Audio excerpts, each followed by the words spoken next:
চট্টগ্রাম নগরের নতুন ফিশারি ঘাট থেকে মৎস্যজীবীদের উচ্ছেদের প্রতিবাদে মানববন্ধন ও প্রতিবাদ সমাবেশ অনুষ্ঠিত হয়েছে। শুক্রবার সকালে কর্মসূচি পালন করেন সোনালী যান্ত্রিক মৎস্য শিল্প সমবায় সমিতি লিমিটেডের কয়েকশো মালিক শ্রমিক।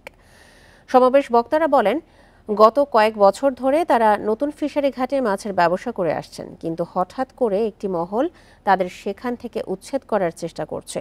এই বিষয়ে আদালতে মামলা চলমান থাকলেও তা মানতে চাইছে না ওই মহল। এই ঈদে জামা জুতো অ্যাক্সেসরিজের ডিসকাউন্ট,